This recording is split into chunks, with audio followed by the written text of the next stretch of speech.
성경에는 두 가지 종류의 성전이 건축되었던 역사가 기록되어 있습니다. 하나는 모세가 지은 성소이고 또 다른 하나는 솔로몬이 지은 성전입니다.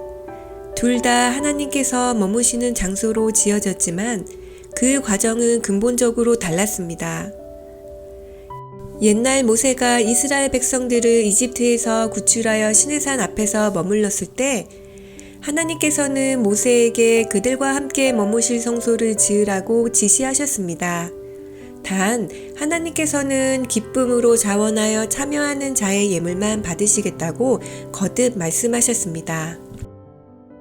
내가 그들 중에 거할 성소를 그들을 시켜 나를 위하여 짓되 마음이 감동된 모든 자와 자원하는 모든 자가 와서 무릇 즐거운 마음으로 내는 자에게서 내게 드리는 것을 너희는 받으라.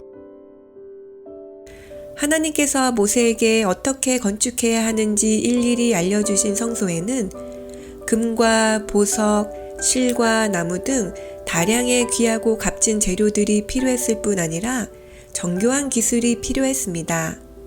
하지만 여호와께서는 헌신과 기쁨으로 드리는 마음을 가장 중요하게 생각하셨기 때문에 자원하여 드리는 예물만 받으셨습니다.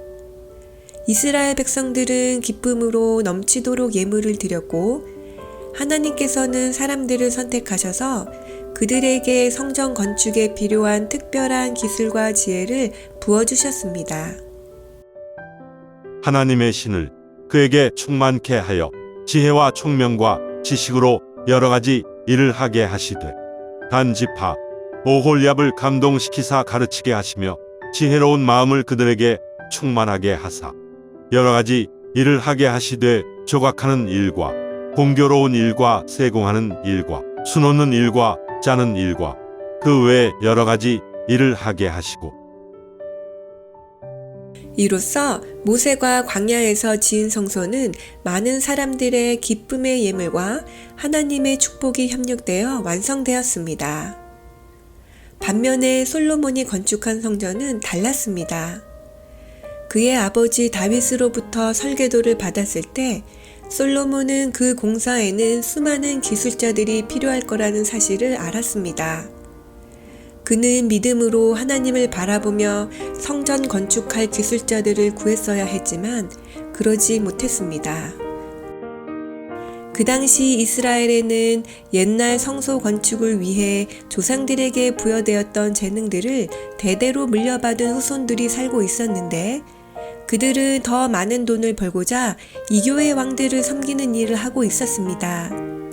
그들은 탐욕과 이기심에 빠져 하나님께서 주신 축복의 재능을 하나님을 엿보이는 데 사용하고 있었습니다. 솔로몬은 이 불충실한 자들과 일하지 않고 하나님께 지혜를 구했어야 했지만 그는 이 기술자들을 고용하여 그분의 성전을 건축하였던 것입니다. 특히 그들 중 후람이라는 자가 총책임자로 임명되었는데 그도 하나님께 특별한 지혜를 받은 오홀리압의 후손이었습니다. 그는 이 거룩한 하나님의 사업에 자원하는 마음으로 동참하지 않고 오로지 돈을 벌고자 하는 목적으로 이 일에 참여했습니다. 그는 자기의 뛰어난 기술에 대해 많은 보상을 요구했고 이 그릇된 욕망은 점점 퍼져 성전을 건축하는 대부분의 사람들이 성스러운 임무에 대해 잊어버리고 돈만을 바라보게 되었던 것입니다. 그리하여 이 성전은 하나님의 의도와 다르게 욕심과 이기적인 욕망에 의해 건축되었습니다. 이 일로 세금은 늘어나 백성들은 고통을 당하였고 큰 돈을 번 건축자들은 사치와 방종에 빠져 가난한 자들을 압박하는 일로 번졌습니다. 그들이 가지고 있던 탐욕과 이기주의는 이스라엘에 악영향을 끼쳐 그들의 순수한 신앙이 점점 훼손되어 갔습니다. 비록 다윗이 자기 아들 솔로몬에게 성전 건축에 대하여 지시할 때 즐거이 손에 채워 여호와께 드리라고 하였지만 솔로몬은 이 요청을 가볍게 여겼던 것입니다. 모세가 세운 성소와 솔로몬이 세운 성전의 현저한 차이는 오늘날 우리에게 많은 교훈을 가져다 주고 있습니다. 솔로몬의 성전을 건축하던 유사한 정신이 교회에 만연해 있고 모세의 성막을 짓던 사람들이 자원하여 봉사와 즐거움으로 하던 정신은 찾기 힘들어졌습니다. 하나님께서는 한 오라기의 이기심도 당신의 사업에 들어가는 것을 원하지 않으십니다. 우리가 하나님의 영광을 위하여 일하며 그분의 사업에 동참하여 축복받기를 바라시지만 인간의 이기심과 탐욕으로 축복에서 점점 하나님과 멀어져 갑니다. 하나님께서는 우리가 그분의 사역에 참여하며 마음의 위안과 행복이 자리하길 바라시지만 우리는 그것을 다른 것으로 채우고자 합니다.